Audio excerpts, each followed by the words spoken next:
दोस्तों नमस्कार। जैसा कि हम सब लोग जानते हैं कि स्कूल्स में हमारा इवैल्यूएशन सिस्टम जो है वो लार्जली ऑब्जेक्टिव क्वेश्चन बेस्ड हो गया है। जो सब्जेक्टिव क्वेश्चंस भी आते हैं उसमें भी मार्किंग स्टेप्स के हिसाब से होती है, एक स्टेप, दो स्टेप, तीन स्टेप, और अकॉर्डिंगली बच्चा मार्क्स स्कोर करता है। तो कॉन्सिक्वेंटली होता ये है कि मार्क्स उसके बहुत अच्छे आ जाते हैं। लेकिन जब वो कॉलेजेस में एंटर करता है, किसी रिसर्च डिग्री प्रोग्राम में जाता है, यूनिवर्सिटीज में जाता है, जहाँ पे कॉम्प्रिहेंशन की जरूरत होती है, जहाँ पे आंसर को दूसरे तरीके से लिखने की जरूरत होती है, अलग अलग तरीकों से लिखने की जरूरत होती है, तो वहां पे वो पुअर एक्सप्रेशन होने की वजह से 10 to 20% मार्क्स या कभी कभी तो 30 to 40% मार्क्स भी लूज कर जाता है। तो आज के इस वीडियो में हम देखेंगे कि भाई वो कौन कौन से कॉमन क्वेश्चंस है या कौन कौन सी ऐसी सिचुएशंस हैं जहां पे बच्चा एक्स्ट्रा यार्ड स्कोर कर सकता है। 20 से 40% मार्क्स, 30% मार्क्स एक्स्ट्रा स्कोर कर सकता है उतनी प्रिपरेशन के साथ।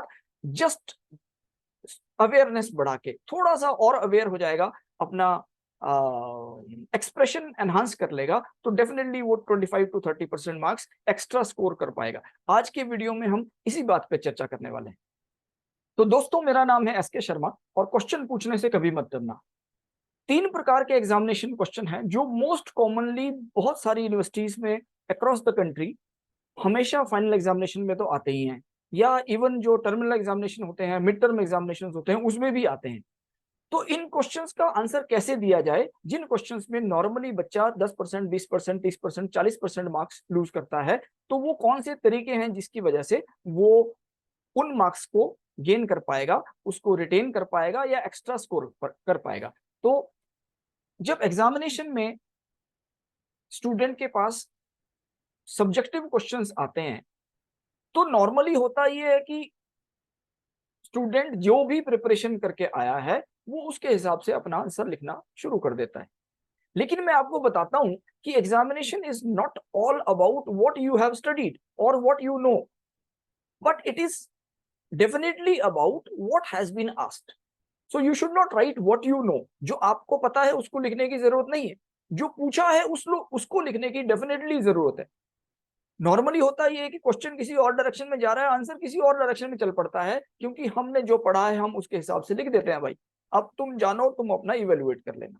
लेकिन इससे होता यह है कि आप मार्क्स लूज करते हो एग्जामिनेशन में। तो थोड़ा सा अवेयरनेस बढ़ाएंगे और सीखेंगे कि क्वेश्चंस को कैसे टैकल किया जाए, कैसे समझा जाए कि इसमें लिखना क्या है, एग्जामिनर क्या चाह रहा है हमसे। तो सब्जेक्टिव इवैल्यूएशन का एक मैं की आपको बताता हूं कि ऑब्जेक्टिव में तो जब हमारा आंसर सही होता है तो सही होता है, वी स्कोर 100% मार्क्स। लेकिन जब सब्जेक्टिव इवैल्यूएशन आता है तो उसमें even though the answer is correct, you are going to score 3 out of 5। 60%, 65%, 70% marks normally एक करेक्ट आंसर के लिए मिलते हैं आपको सब्जेक्टिव इवैल्यूएशन में। अगर टीचर कॉम्प्रिहेंशन के साथ देख रहा है, सीरियसली उसको इवैल्यूएट कर रहा है, तो you are not going to score more than 60% marks. 5 में से 3, 3.5 से ज्यादा नंबर नहीं आएंगे अगर सब्जेक्टिव इवैल्यूएशन है।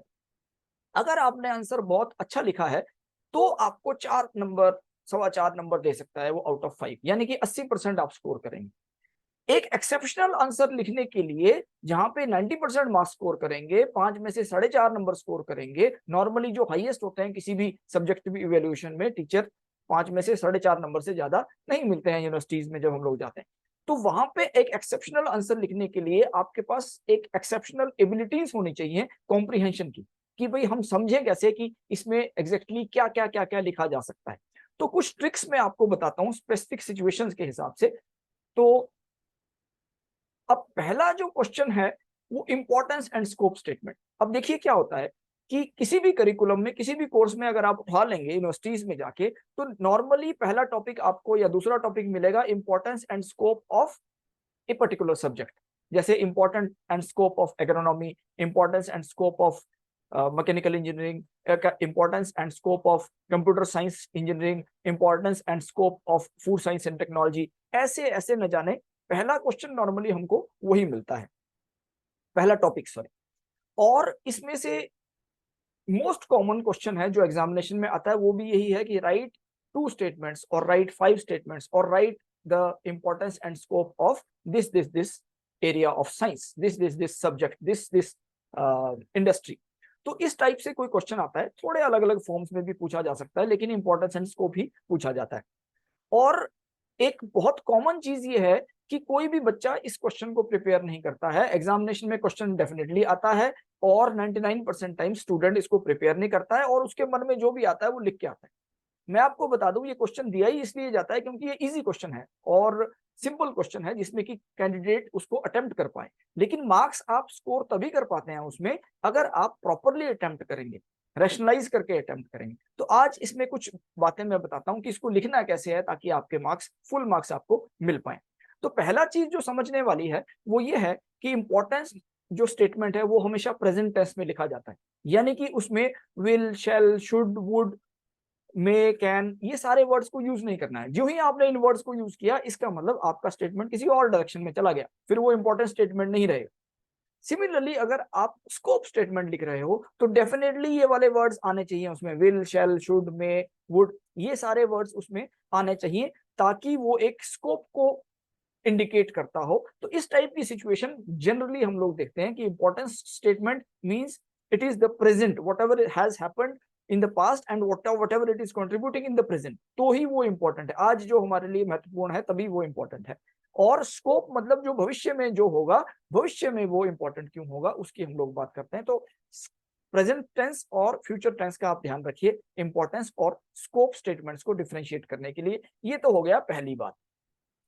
अब नेक्स्ट बात आती है कि भाई 5 एलिमेंट होने चाहिए इन दोनों स्टेटमेंट्स में। अगर आपने वो 5 एलिमेंट्स इनकॉर्पोरेट कर दिए तो फिर आपने चाहे पढ़ा हो चाहे नहीं पढ़ा हो आपका आंसर अच्छा बन जाएगा, ऐसी एश्योरेंस मैं देता हूं। और 90% मार्क्स आपके आएंगे, इस बात की भी एश्योरेंस मैं देता हूं। कोई भी टीचर आपके मार्क्स डिडक्ट नहीं कर पाएगा, ये 100% मैं आपको ट्रूथफुली बता रहा हूं। तो वो 5 एलिमेंट्स कौन से हैं उसको जरा समझते हैं। पहला एलिमेंट है कि ऐड ए सबटाइटल। अगर आपको आता है लिख के कि right important statement on this this this, तो सबसे पहले उसको सबटाइटल दीजिए। जब तक हम सबटाइटल नहीं देते हैं तो पता लगा हम लिखना कहीं और से शुरू करते हैं, पहुंच कहीं और जाते हैं, तो और बहुत सारे चीजों को इंटरमिंगल कर देते हैं, कोई मतलब निकल के नहीं आता, हमारा फोकस ही नहीं रहता है। सो सबटाइटल क्या करता है, फोकस करता है कि भाई हमको किस चीज में स्टिक करना है। अब सबटाइटल कैसे हो सकता है, जैसे employment, GDP, health, safety, nutrition, loss reduction, इस टाइप के कोई भी सबटाइटल, और भी न जाने कितने प्रकार के सबटाइटल आप सेलेक्ट कर सकते हैं।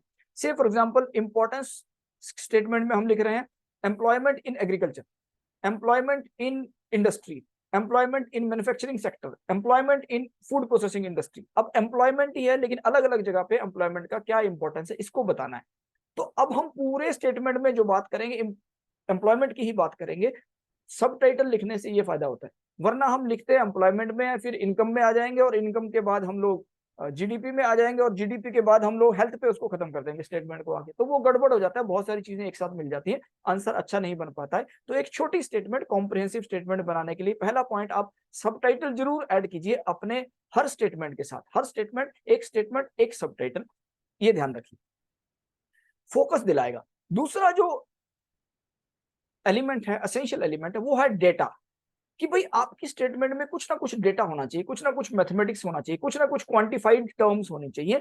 तो जब वो डेटा ऐड करते हैं तो वो कन्विंसिंग एबिलिटी उसके अंदर रहती है कि वो कन्विंस करता है ज्यादा अच्छे तरीके से, वो इम्पैक्ट इंक्रीज करता है आपके आंसर का। जब हम बोलते हैं कि भाई एम्प्लॉयमेंट दिया, इतने लाख लोगों को एम्प्लॉयमेंट दिया, तो उससे इम्पैक्ट बढ़ता है स्टेटमेंट का, इसलिए डेटा जरूर डालें। सिर्फ जनरलाइज स्टेटमेंट ना लिखें लेकिन डेटा जरूर ऐड करें। दूसरा एलिमेंट हो गया डेटा, अपने स्टेटमेंट में डेटा डालिए जो इम्पैक्ट को एनहांस करेगा। तीसरा जो चीज हो गई वो आती है ऑथेंटिसिटी, कि भैया वो डेटा किसने दिया, मैंने मनगढ़ंत डेटा तो नहीं बना दिया था। तो उसके लिए कोई गवर्नमेंट सोर्स, कोई ऑथेंटिक सोर्स का आप रेफरेंस दे सकते हैं, जैसे MOFPI, ministry of food processing industry 2023, साल भी जरूर दीजिए क्योंकि वो अपडेट करता है डेटा को। तो ये ऑथेंटिकेट करेगा कि जो डेटा आपने लिखा है वो डेटा ऑथेंटिकेटेड है। कहां से आया, ministry of food processing industry ने बोला, FAO ने बोला, WHO ने बोला, गवर्नमेंट ऑफ इंडिया ने बोला, अपीडा ने बोला, जीबी पंत यूनिवर्सिटी ने बोला, किसी और ने बोला, ऐसे करके बहुत सारे रेफरेंसेस उसमें आप डाल सकते हैं।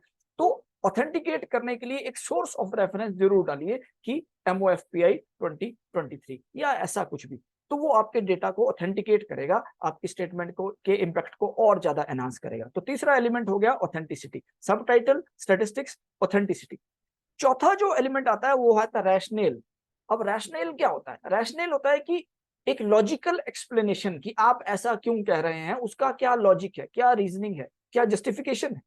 तो वो रैशनल जब वो चीजों को लिंक करते हैं आप, तो वो कन्विंस कर देता है उसको। और रैशनल, एक ऐसा नहीं लगेगा कि गप मार दी भाई, ऐसा नहीं लगेगा कि जनरलाइज स्टेटमेंट, वेग स्टेटमेंट दे दिया। जब रैशनल देते हैं तो जस्टिफाइड स्टेटमेंट हो जाता है, लॉजिकली करेक्ट स्टेटमेंट हो जाता है, वो और ज्यादा कन्विंसिंग बन जाता है। तो इस तरीके से चौथा एलिमेंट रैशनल जरूर होना चाहिए।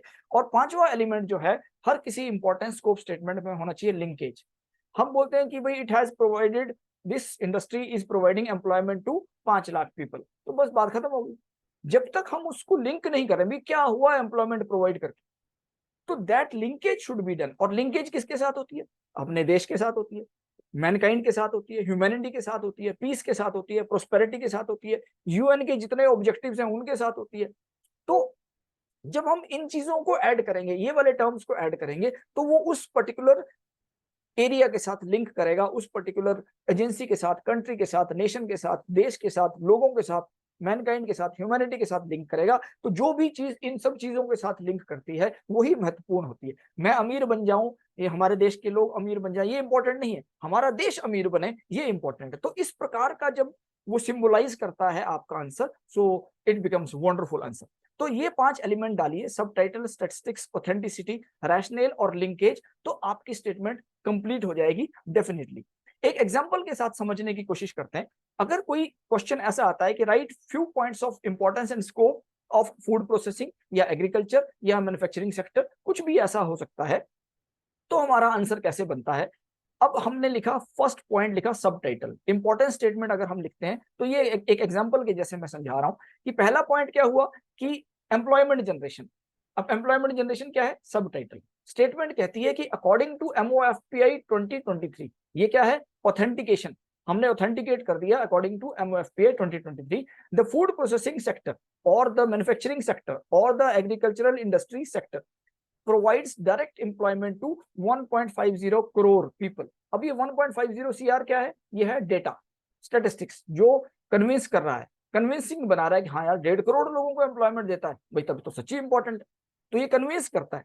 ऑथेंटिकेट की किसने किया? MOFPI ने। फोकस किसने किया? एम्प्लॉयमेंट जनरेशन का जो सब टाइटल है। तो 3 चीज आ गई, employment generation, subtitle, according to MOFPI, the authentication tag, and 1.5 crore is the data statistics which is convincing, thus supporting the livelihood, education, health of their families। अब जो लोग एम्प्लॉयड हैं 1.5 करोड़, उनकी फैमिलीज को तो सहारा मिलेगा भाई। तो उनकी फैमिलीज को सहारा मिलेगा तो उनको लाइवलीहुड मिलेगा, एजुकेशन मिलेगा, हेल्थ मिलेगा। और ये क्या है? रैशनल है। अब कितने लोगों को मिलेगा? नॉर्मली 3 से 4 लोग, 5 लोग एक फैमिली में होते हैं, तो लगभग 6 करोड़ लोगों को, 1.5 करोड़ को 4 से अगर मल्टीप्लाई करते हैं तो 6 करोड़ हो जाता है। So supporting the livelihood, education and health of their families, that is about 6 crore people. अब ये क्या है? रैशनल बन गया। अच्छा, 6 करोड़ लोगों को ये हेल्प कर रहा है, तब तो सच्ची इंपॉर्टेंट है। एंड देन लिंक कहां से हुआ? Bringing them into the main stay of countries development. अब कंट्री के साथ लिंक कर दिया भाई, इतने सारे 6 करोड़ लोग देश के विकास में सहयोगी हो गए हैं, फूड प्रोसेसिंग में एम्प्लॉयमेंट जनरेशन की वजह से, मैन्युफैक्चरिंग सेक्टर में एम्प्लॉयमेंट जनरेशन की वजह से 6 करोड़ लोग कंट्री के मेन स्टे में आ गए हैं, डेवलपमेंट में कंट्रीब्यूट कर रहे हैं। तो इसलिए ये बहुत ही इंपॉर्टेंट। तो बड़े सिंपल वर्ड्स में पांचों एलिमेंट इसमें आ गए और कन्विंसिंग ऑथेंटिकेटेड स्टेटमेंट बन गई। आप इन सब एलिमेंट्स को इनकॉर्पोरेट करने की कोशिश कीजिए, याद करके पांचों एलिमेंट अगर करेंगे आपका आंसर कन्विंसिंग हो जाएगा। अब इसी स्टेटमेंट को अगर स्कोप स्टेटमेंट बनाना हो तो कैसे बनाएंगे? अब फिर दोबारा वही हमने सब टाइटल रखा एम्प्लॉयमेंट जनरेशन, और लेकिन अब स्कोप स्टेटमेंट है। तो पहले स्टेटमेंट में हमने will, should, shall, may, can कुछ यूज नहीं किया, लेकिन इसमें करेंगे जैसा कि मैंने पहले बताया था। अब फिर दोबारा से अकॉर्डिंग टू MOFPI 2023, ये क्या है? The authentication, employment generation is the sub title, the food processing industry is growing at the rate of 10% annually. अब ये डेटा है कि फूड प्रोसेसिंग इंडस्ट्री 10% के हिसाब से ग्रो कर रही है भाई, तो 10% के हिसाब से ग्रो करेगी, इसका मतलब क्या हुआ? फिर ये डेटा हमने लिया MOFPI से कि 10% के हिसाब से annually food processing industry grow कर रही है। अब रैशनल डेवलप करेंगे इसमें। रैशनल क्या बोलता है?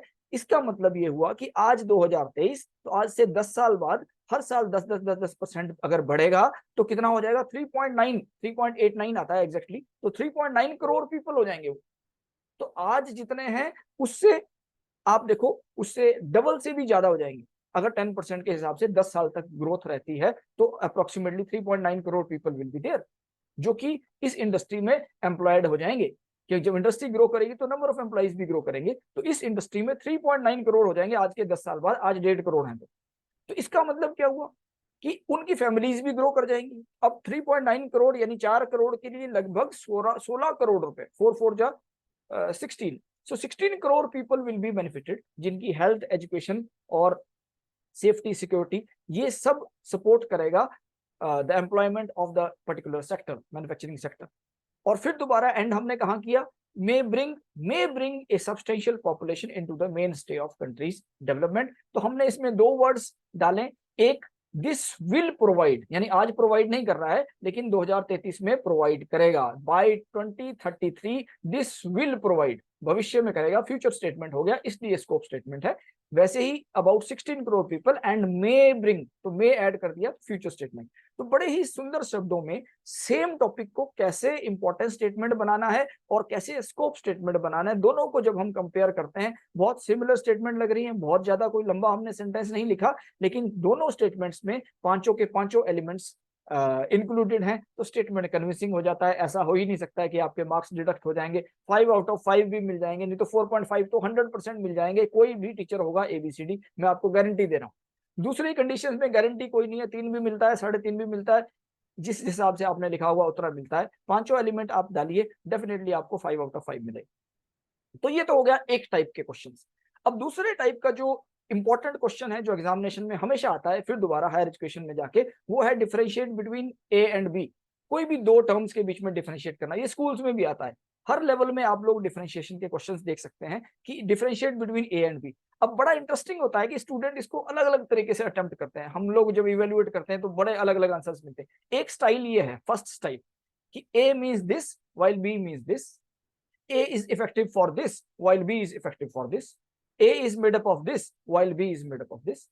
अब ये लिखा तो है, इसने कंपेयर भी किया है, पॉइंट टू पॉइंट कंपेयर किया, लेकिन बड़ा लेंथी हो जाता है। बार बार A is this, B is this, A is this, B is this, ये बार बार लिखना पड़ रहा है, तो लेंथी हो जाता है। तो और वो जो एलिमेंट्स इसमें इंपॉर्टेंस वाले एलिमेंट्स आते हैं वो भी उभर के नहीं आते हैं इस क्वेश्चन में, वो कहीं ना कहीं टेक्स्ट में दब जाते हैं। तो इस प्रकार के मेथड को नॉर्मली मैं रिकमेंड नहीं करता हूं कि हमको एग्जाम में यूज करना चाहिए, क्योंकि आपका टाइम भी वेस्ट करेगा और आपके आंसर को इंपैक्टफुल नहीं बनाता है, आपके आंसर का इंपैक्ट कम करता है, क्योंकि टीचर को ढूंढना पड़ेगा कि यार सही वर्ड कहाँ लिखा है इसमें, वो वर्ड उसको नहीं दिखेगा उसमें। और एग्जामिनेशन में बहुत सारी कॉपीज होती हैं, टीचर इतना स्ट्रेस नहीं लेते हैं कि वो आपका वर्ड ढूंढेंगे वहां। सो ये मैं आपको बता रहा हूँ, तो जो ऊपर दिखता है वही देखेगा, वो अंदर घुस के ढूंढने की कोशिश नहीं करेगा। अब दूसरा स्टाइल क्या होता है, बच्चे क्या करते हैं, एक तरफ लिखते हैं ए, एक तरफ लिखते हैं बी, और ए की कहानी जो जो याद आई एक तरफ लिख दी, और बी की कहानी जो जो याद आई एक तरफ लिख दी। भाई अब तुम अपना डिफरेंस ढूंढते रहो, हमने तो अपना लिख दिया, तुम अपना डिफरेंस ढूंढते रहो, जो आपको डिफरेंस समझ में आएगा समझ लेना भाई। तो ये दूसरा स्टाइल है, ये स्टाइल भी रिकमेंडेड नहीं है क्योंकि इसमें कोई डिफरेंस नहीं होता है। कभी कभी टीचर इसको 0 मार्क्स दे देते हैं, बहुत सारे स्टूडेंट लिख के आते हैं, मैंने देखा है, they get 0 because this is not a way to differentiate. ये डिफरेंस हुआ ही नहीं, वो तो एक तरफ आपने एक कहानी लिख दी, दूसरी तरफ दूसरी कहानी लिख दी, वो डिफरेंस नहीं हुआ, वो पॉइंट आप बता ही नहीं पाए।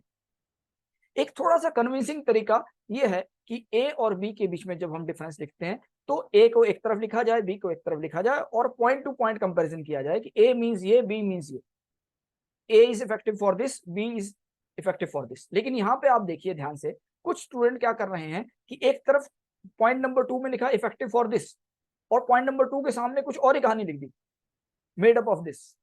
फिर पॉइंट नंबर 3 में लिखा made up of this, point number 3 में सामने क्या लिखा, it is found in this country. ऐसा कुछ जो कि अब वो कंपेरेबल नहीं रहेगा, तो जब कंपेरेबल ही नहीं है तो डिफरेंस हुआ कहां से।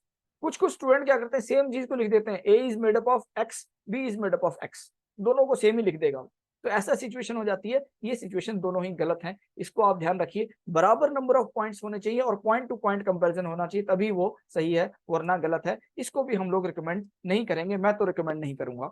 चौथा आंसर स्टाइल है, वो थोड़ा सा बेटर है, वो बराबर इक्वेट कर रहा है, A means this, B means this, A is effective for this. ये थोड़ा सा पहले वाले से ज्यादा अच्छा है, लेकिन इसमें भी बहुत टाइम कंज्यूमिंग होता है और ये भी कन्विंसिंग नहीं है इतना ज्यादा। तो मैं इससे भी बेहतर तरीका बताता हूं। वैसे आप लोग इतना भी नहीं लिखते होंगे, बहुत सारे बच्चे आप में से, और जो इतना लिखता है वो अच्छा आंसर लिखता है, ऐसा आप समझते हैं। मैं आज आपको इससे भी बेटर तरीका बताता हूं। तो ये तरीका है कि ए मींस डैश, अब हमने ए लिखना छोड़ दिया, अब हमने सीधा लिखा means this, effective for this, effective for this, made up of this, made up of this. अब कंपैरिजन हो गया पॉइंट टू पॉइंट कंपैरिजन। लेकिन इससे भी बेटर क्या हो सकता है, मैं इसको भी रिकमेंड नहीं करूंगा। ये जो है this can be recommended that you find out the criteria. भाई आप क्राइटेरिया फाइंड आउट करो कि वो डिफरेंशिएट कर कैसे रहा है, ए और बी अलग अलग कैसे हैं। अगर हम लेफ्ट हैंड साइड में एक कॉलम बना के पहले क्राइटेरिया लिख देते कि भाई मीनिंग ए और मीनिंग का बी का मीनिंग में डिफरेंस है ये और ये, इफेक्टिव अगेंस्ट या effective for this and this, made up of this and this, whether used in dash condition yes और नो, बेस मटेरियल एक्स और वाई। तो इस टाइप से क्या होता है, क्राइटेरिया जब आपने डिफाइन कर दिया तो इससे ये पता लगता है कि अब आपको पता है कि किस किस क्राइटेरिया के बेस्ड पे ये डिफरेंशिएट किया जा सकता है। आपका आंसर बहुत ही ज्यादा कन्विंसिंग होगा, बहुत डेफिनेटली बहुत ज्यादा कन्विंसिंग आपका आंसर इसमें हो जाता है। तो इस टाइप से अगर आप करेंगे तो definitely you are going to score full marks. मैं आपको बता रहा हूँ, definitely you are going to score full marks. और इसमें हर वो चीज हाईलाइट हो रही है जो टीचर देखना चाहता है।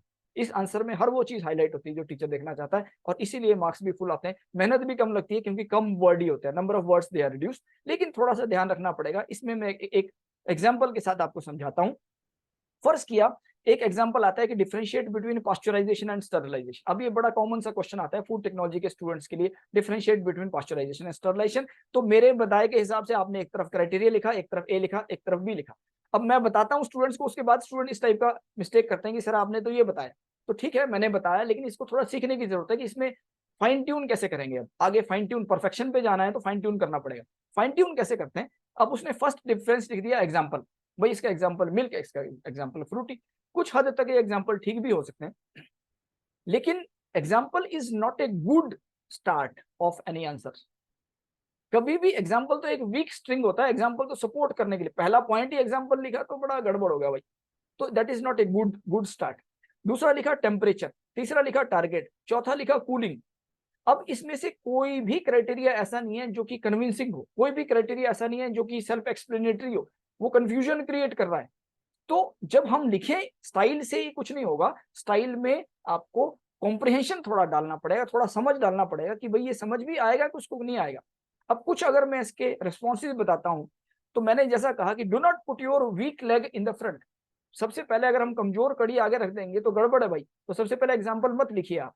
दूसरा पॉइंट है कि criteria is not self explanatory. जैसे मैंने कहा टेम्परेचर, यूनिट्स नहीं मेंशन किया टेम्परेचर की, टेम्परेचर किस चीज का टेम्परेचर की बात कर रहा है वो भी मेंशन नहीं किया। Name of micro organism mention नहीं किया। देखिए टारगेट लिखा one micro organism, all micro organism, तो नाम अगर होता तो ज्यादा कन्विंसिंग होता। कूलिंग व्हेन, कब की कूलिंग की बात कर रहा है, इधर सिर्फ लिखा है कूलिंग, तो कब की कूलिंग कंपल्सरी है नहीं है, लेकिन किस चीज की कूलिंग, कब करेंगे कूलिंग। न्यूट्रिशनल वैल्यू नहीं है इसमें, कलर फ्लेवर नहीं है, विस्कोसिटी रिक्वायरमेंट्स नहीं है, तो ऐसी बहुत सारी डेफिशिएंसी इसमें है। अब इसका सुंदर आंसर, एक और कॉम्प्रिहेंसिव आंसर, कन्विंसिंग आंसर कैसे बन सकता है, इसका थोड़ा सा एग्जांपल देखते हैं। अब इसी क्वेश्चन को अगर अच्छे से लिखना हो, एक बहुत सुंदर आंसर लिखना हो, तो कैसे बनेगा, तो हम क्राइटेरिया बनाते हैं type of food that may be treated.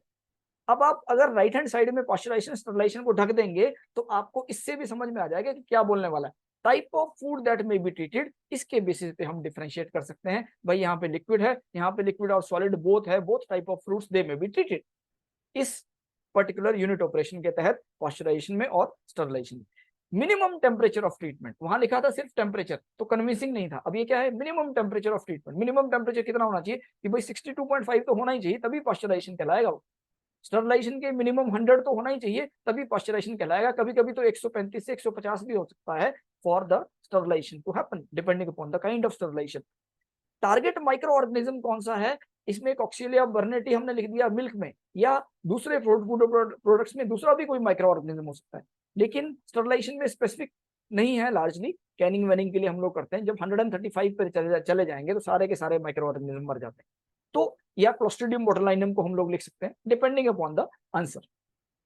Weather immediate cooling is needed और नॉट, अब वहां लिखा था कूलिंग तो इनकम्प्लीट था, यहाँ क्या हो गया, whether immediate cooling is needed और नॉट, वो चाहिए कि नहीं चाहिए। हाँ भाई प्रेफर्ड है, पास्चराइजेशन में जरूरी तो नहीं है लेकिन प्रेफर करेंगे, क्योंकि 62 पे ही हो रहा है तो बहुत ज्यादा बर्निंग नहीं होगी। लेकिन मैंडेटरी है कहाँ पे, स्टरलाइजेशन में कूलिंग इज मैंडेटरी। ये थोड़ा सा मिस्टेक है इसमें, दिस इज मैंडेटरी बेसिकली, 100% आपको चाहिए, it has to be there all the time. Then loss of nutritional value, colour flavour, ये डेफिनेटली होता है, पास्चराइजेशन में होगा क्योंकि लो टेम्परेचर पे हो रहा है, लंबे समय तक हीट करना पड़ेगा। लेकिन एसटी में जाते हैं जहाँ पे 1 सेकंड 2 सेकंड के लिए हीट कर रहे हैं, वहां पे कलर फ्लेवर का लॉस नहीं होता है। प्रेफर्ड विस्कोसिटी क्या है भाई लिक्विड्स के लिए, तो भाई लो विस्कोसिटी होना चाहिए पास्चराइजेशन में, लेकिन वेरी लो विस्कोसिटी होना चाहिए स्टरलाइजेशन में। और लास्ट में हमने एक एग्जांपल देके उसको सब्सटेंशिएट किया, एग्जांपल देके क्लोज किया, स्टार्ट नहीं किया एग्जांपल। तो इस प्रकार से जब हम आंसर लिखते हैं तो वो हमारी कॉम्प्रिहेंशन दिखाता है, हमारी अंडरस्टैंडिंग को दिखाता है। उतना ही पढ़ के थोड़ी सी और मेहनत करेंगे, क्राइटेरिया बनाना सीखेंगे, आपके आंसर्स कन्विंसिंग हो जाने लगेंगे। तो ये आपको देखना है। हाँ भाई रातों रात नहीं आएगा, बार बार प्रैक्टिस करेंगे, हर एग्जामिनेशन में प्रैक्टिस करेंगे, सीखेंगे, तो फिर over a period of time you become mature, your thinking becomes mature, your expression enhances, वो एनहांस हो जाएगा एक्सप्रेशन, वो आपको सीखना चाहिए इसमें। तो ये था दूसरे टाइप का क्वेश्चन। अब आते हैं साहब, कभी कभी टीचर इसको और कॉम्प्लिकेटेड बनाता है, टीचर बोलता है तुम डिफरेंस मत लिखो, सिर्फ क्राइटेरिया लिखो।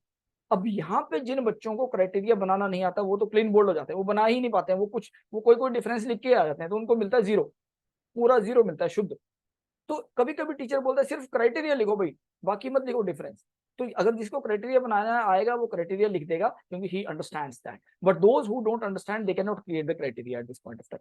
सो that is how it is very very important to understand how to make criteria. So this was very wonderfully mentioned the difference between A and B। ये क्वेश्चन डेफिनेटली एग्जामिनेशन में आता है, ये style आप practice करिए, ये style आप use करिए, और फिर आप देखिए कि आपके आंसर इजी भी हो जाएंगे, टाइम सेव होगा आपका एग्जामिनेशन में, और कन्विंसिंग हो जाएंगे, ज्यादा स्कोर करेंगे, 5 10 15 20% मार्क्स डेफिनेटली ज्यादा स्कोर करेंगे। हाँ भाई क्राइटेरिया सेल्फ एक्सप्लेनेटरी होना चाहिए, ये बड़ा जरूरी है। सेल्फ एक्सप्लेनेटरी अगर क्राइटेरिया नहीं होगा तो कंफ्यूजिंग होता है, आपको मार्क्स नहीं मिलेंगे। तो डेफिनेटली इस चीज का ध्यान दीजिए, criteria has to be self explanatory, एक सिंगल मीनिंग वाला क्राइटेरिया होना चाहिए। ऐसा नहीं है कि कोई व्यक्ति उससे कुछ और मीनिंग भी इंटरप्रेट कर सके तो कंफ्यूजिंग हो जाएगा, ऐसा नहीं है, it has to be a single meaning. तीसरे जो क्वेश्चन आते हैं वो आते हैं short notes on this, write detailed notes on this, explain this, mention this, इस टाइप के बहुत सारे क्वेश्चंस आते हैं एग्जामिनेशन में। अब होता क्या है कि चाहे शॉर्ट नोट हो, चाहे डिस्कशन हो, चाहे पैराग्राफ हो, चाहे एसे हो, हमने तो जो पढ़ा है हम सब लिख डालेंगे। तो बच्चा एक तरफ से घिसना शुरू करता है और लिखता जाता है, लिखता जाता है, लिखता जाता है, और बस लिखता ही जाता है, कोई और ना छोर ना मतलब ना डायरेक्शन ना कोई कॉम्प्रिहेंशन। और एज ए रिजल्ट क्या होता है कि उसने जो मर्जी लिख दिया, नंबर आने 5 में से 3, 5 में से 2.5, 5 में से 2, इससे ज्यादा नहीं आना है, मैं बता रहा हूँ। तो वो तो अपनी तरफ से अटेम्प्ट करके आता है, लेकिन मार्क्स एग्जामिनेशन में 5 में से 3 मिलेंगे उसको, क्योंकि वो कन्विंसिंग आंसर नहीं है। आंसर को कन्विंसिंग कैसा बनाना है, जरा सी मेहनत करेंगे आंसर कन्विंसिंग बन जाएगा। तो सबसे पहले तो ये देखिए कि भाई कितने नंबर का है, 2 नंबर का क्वेश्चन है, 5 नंबर का क्वेश्चन है, कितने मार्क्स का क्वेश्चन है, सबसे पहले ये देखना है। फिर उस क्वेश्चन के लिए स्ट्रक्चर क्रिएट करना पड़ेगा, वो मैं आपको अभी सिखाता हूं स्ट्रक्चर कैसे बनता है, क्वेश्चन का स्ट्रक्चर कैसे बनता है आंसर का। So I will just tell that how it happens. और फिर आप आंसर लिखिए, और आंसर लिखने के बाद आप हाईलाइट करिए चीजों को, इंपैक्ट वाले एलिमेंट ऐड करिए उसमें, कुछ अंडरलाइन करिए, कलर्स करिए, अलग अलग पेन से यूज कीजिए, कुछ डायग्राम फिगर बनाइए, और फिर कंक्लूजन जरूर लिखना है लास्ट में, ये बड़ा इंपॉर्टेंट है। तो क्वेश्चंस को नॉर्मली कैसे डिवाइड करना चाहिए ये मैं आपको बताता हूं। तो एक कोई भी क्वेश्चन आता है शॉर्ट नोट या डिटेल्ड नोट, अगर 2 मार्क्स का है तो 50 to 80 वर्ड्स में लिखना है, बहुत ज्यादा लंबी कहानी लिखने की जरूरत नहीं। लेकिन 3 पार्ट्स में डिवाइड करिए उस टॉपिक को, जैसे ओपनिंग, फिर बॉडी, फिर क्लोजिंग। 3 पार्ट्स तो डेफिनेट होने चाहिए। एक स्टेटमेंट ओपनिंग करिए, ओपनिंग में आप लिख सकते हैं छोटा सा डेफिनेशन, शॉर्ट डेफिनेशन, या फिर उसका थोड़ा सा इंट्रोडक्शन। बॉडी में आप उसके टेक्निकल इंफॉर्मेशन, उसके प्रिंसिपल्स, उसका प्रोसेस, ये सब चीजें उसमें डाल सकते हैं। और क्लोजिंग में जो आउटकम आता है, पर्पस आता है, वो आप क्लोजिंग में डाल सकते हैं। तो इस टाइप से जब बनाएंगे तो 50 to 80 वर्ड्स बन जाएंगे, एक सेंटेंस ओपनिंग में, एक क्लोजिंग में, और 2-3 सेंटेंस बॉडी में आ जाएंगे। हाँ कोशिश ये करिए कि बॉडी में जब स्पेसिफिकली लिखें तो उसको पॉइंट वाइज लिखिए, 1 पॉइंट 2 पॉइंट, और पॉइंट वाइज भी अगर सब हेडिंग उसके आ जाए तो और भी सुंदर बात हो जाएगी। तो ये एक बहुत अच्छा आंसर बन जाता है। अब यही क्वेश्चन जब 5 मार्क्स का होता है तो हम इसको थोड़ा और बढ़ा देते हैं। बढ़ाने से क्या होगा कि अब जो ओपनिंग था, ओपनिंग को भी थोड़ा बढ़ाएंगे, क्लोजिंग को भी थोड़ा बढ़ाएंगे, और जो बॉडी है उसको भी इंक्रीज करेंगे। 200 से 250 वर्ड्स में आप लिखिए अगर 5 मार्क्स का है तो। डेफिनेशन, डिटेल्ड डेफिनेशन लिखिए, इंट्रोडक्शन लिखिए, हिस्ट्री, जेनेसिस, कुछ इस टाइप का कुछ इंट्रोडक्शन में लिखिए। फिर बॉडी के 3-4 सब हेडिंग बना के उसमें भी आप सब हेडिंग वाइज इंफॉर्मेशन लिखिए। जो मैंने उस वक्त कहा था, थोड़ा डेटा, थोड़ा स्टैटिस्टिक्स वो ऐड करने की कोशिश कीजिए, क्योंकि वो इंटरेस्टिंग इंपैक्टफुल आंसर बन जाता है। और जब क्लोज करेंगे तो फ्यूचर प्रोस्पेक्ट्स के साथ क्लोज कीजिए, पर्पस आउटकम जरूर लिखिए, और फ्यूचर प्रोस्पेक्ट्स के साथ क्लोज कीजिए। तो इस टाइप से जब हम आंसर बनाएंगे so that becomes comprehensive. Point wise लिखने की जरूरत है, स्ट्रक्चरिंग करने की जरूरत है। स्ट्रक्चर जब हम दिमाग में बना लेते हैं तो आंसर अपने आप अच्छा बन जाता है। ओपनिंग का स्ट्रक्चर, बीच की बॉडी, और क्लोजिंग का जो कंक्लूडिंग पैराग्राफ है वो 3 चीजें जरूर लिखिए और पॉइंट वाइज लिखिए मेंशन करके, so that your answer will be impactful. जैसा मैंने कहा कि टेक्निकल पैरामीटर में क्या कर सकते हैं ऐड, बॉडी में क्या कर सकते हैं add, technical information principle process, ये हमने 2 नंबर के क्वेश्चन में भी लिखा था। लेकिन अब यहाँ पे क्या है, जब 5 नंबर का हो जाएगा उसमें आप फैक्ट डालिए, डेटा डालिए, स्टैटिस्टिक्स डालिए, एग्जांपल्स डालिए, एप्लीकेशंस डालिए, इस टाइप के बहुत सारी चीजें depending upon the kind of question which has been asked. सारे एलिमेंट एक साथ नहीं आ सकते हैं, लेकिन इसमें से जो एलिमेंट्स आ सकते हैं वो आप इसमें ऐड करिए, उसका सब हेडिंग बनाइए और फिर उसकी इंफॉर्मेशन लिखिए। एक एक दो सेंटेंस में पॉइंट वाइज जब बनाएंगे तो आंसर बहुत इंप्रेसिव, बहुत अच्छा बन जाता है, और फिर क्लोज करके उसको खत्म करिए। अब अगर यही क्वेश्चन 8 से 10 नंबर का आता है तो फिर कैसे करते हैं, 400-500 वर्ड होने चाहिए, यानी 2-3 पेजेस में जाना चाहिए, पहली बात। दूसरा, इंट्रोडक्शन और क्लोजिंग में अब बहुत ज्यादा बदल नहीं पाएंगे, 5 और 8 नंबर के क्वेश्चन में उतना ही लगभग रहेगा, लेकिन बॉडी जरूर चेंज हो जाएगी। बॉडी में अब इसमें एक आध ग्राफ बना दीजिए, एक आध डायग्राम बना दीजिए, एक आध फ्लोशीट बना दीजिए, कोई पिक्चर ड्रॉ कर दीजिए, कहीं से कुछ लिंक कर दीजिए, कहीं कोई इक्वेशन लिख दीजिए। तो इस टाइप से जब हम कुछ लिखते हैं तो अपने सब्जेक्ट के हिसाब से जो भी एलिमेंट्स इसमें ऐड हो सकते हैं वो आप बॉडी में ऐड करिए विद प्रॉपर सब हेडिंग। तो जब हम प्रॉपर सब हेडिंग के साथ उसको रखते हैं तो आपका जो आंसर है वो इम्पैक्टफुल बन जाता है, इंप्रेसिव बन जाता है। ऐसा ना करिए कि जैसा मैंने कहा, examination is not about what you have studied, examination is about what has been asked and that should be written in the way the teacher understands. जैसे टीचर उसको समझता है उस वे में लिखने का जो आर्ट है, जो कैपेबिलिटी है, वो आपके एक्सप्रेशन को एनहांस करेगा, आपको डेफिनेटली अच्छे मार्क्स भी स्कोर करवाएगा। इसको जरूर ट्राई करना है। ग्राफ बना देंगे तो बहुत अच्छा रहेगा, कुछ इमेज फ्लोशीट डायग्राम बना देंगे तो और भी अच्छा रहेगा। जब 8 से 10 मार्क्स का क्वेश्चन है, 4-5 मार्क्स का 2 मार्क्स में ये सब चीज की बहुत ज्यादा जरूरत नहीं होती है। बहुत बार हमने देखा 2 नंबर में भी बच्चे पूरा पूरा बना रहे होते हैं, उसकी जरूरत नहीं है, मार्क्स तो 2 ही है, तो फिर इतना टाइम लगाने की जरूरत नहीं है। तो that is how it has to be understand. तो मैं समझता हूं कि ये तीनों टाइप के क्वेश्चंस आपने कन्फ्रंट किए होंगे बहुत सारे एग्जामिनेशंस में। तो अगर कंक्लूड करें तो इंपॉर्टेंस एंड स्कोप में हमको ये पता लगता है कि भाई importance is a present statement, scope is a future statement, और उसके बाद जो title, the statistics, the authentication, the rational और द लॉजिक और the linkage, so that has to be added। ये 5 एलिमेंट TSARL याद रखिए आप, ये पांचों एलिमेंट जरूर डालिए, जरूर डालिए, जरूर डालिए, आपके मार्क्स फुल आएंगे, ऐसा मैं आपको बता सकता हूँ। जब डिफरेंशिएशन का कोई क्वेश्चन आता है तो क्राइटेरिया बनाइए और फिर डिफरेंशिएट करिए, क्राइटेरिया सेल्फ एक्सप्लेनेटरी बनाइए और आपस में सेम लेवल की चीजों को कंपैरिजन करिए। सेम लेवल अगर नहीं होगा तो गड़बड़ हो जाएगा, कंपैरिजन की स्पेलिंग भी इसमें गलत है, तो वो भी आप ठीक समझ लेना, it is my mistake, sorry for that. And then create a structure, सुंदर सा स्ट्रक्चर बनाइए और 3 मेजर पार्ट उसके होते हैं और उसके एलिमेंट्स को ऐड कीजिए, बाद में अंडरलाइन करेंगे, तो इससे आपका आंसर इंपैक्टफुल हो जाएगा। तो मैं समझता हूं कि यदि आप इन तीनों टाइप के क्वेश्चंस में जो रिकमेंडेड प्रैक्टिसेस हैं जो मैंने आपको मेंशन करी हैं, अगर आप उसको प्रैक्टिस करेंगे, अगर आप उसको अडॉप्ट करेंगे और हर एग्जामिनेशन में आज के बाद ट्राई करेंगे, 1 साल के बाद मैं आपको पूछता हूं, 1 साल के बाद आप खुद को इवेल्युएट करिएगा या कमेंट्स में मेरे को बताइएगा कि आपको इससे बेनिफिट हुआ कि नहीं। ये सिर्फ आपको एग्जामिनेशन में फायदा देने वाला नहीं है, कल को आप कोई सर्विस ज्वाइन करेंगे वहां पे भी आपको फायदा करेगा, क्योंकि एक्सप्रेशन होना बड़ा जरूरी है। कोई आपको प्रोजेक्ट बनाने के लिए दिया जाएगा, कोई असाइनमेंट बनाने के लिए दी जाएगी, कहीं कोई आप प्रपोजल बनाएंगे अपनी कंपनी में, अपने ऑर्गेनाइजेशन के लिए, तो वहां पे भी कॉम्प्रिहेंशन होना बड़ा जरूरी है। जब तक आप सब हेडिंग्स नहीं क्रिएट कर पाओगे अपने जो भी आपके दिमाग में चल रहा है, तो आपका जो कन्विंसिंग डॉक्यूमेंट आप तैयार नहीं कर पाओगे। तो इसको जब अभी से प्रैक्टिस करेंगे, रिसर्च में जो बच्चे जाते हैं पीएचडी के लिए रिसर्च पेपर लिखेंगे, वहां पे भी ऐसे ही होता है, डेटा तो ले लेते हैं लेकिन एक्सप्रेशन ही नहीं है तो आंसर नहीं लिख पाते हैं, सुंदर से रिजल्ट एक्सप्लेन नहीं कर पाते अपने पेपर में, पेपर आपके कन्विंसिंग नहीं बन पाते क्योंकि कॉम्प्रिहेंशन नहीं होता। तो मैं समझता हूँ ये छोटी छोटी चीजों का ध्यान रखेंगे तो डेफिनेटली हमारा इंप्रूवमेंट होता जाएगा, एनहांसमेंट होता जाएगा, डे बाय डे हम लोग एनहांस होते जाएंगे। आज के वीडियो को यहीं क्लोज करते हैं। नेक्स्ट टॉपिक आपसे रिलेटेड कुछ ना कुछ इंपॉर्टेंस का जरूर लाऊंगा, बहुत जल्दी लाऊंगा। आप जुड़े रहिए। Thank you very much. नमस्कार।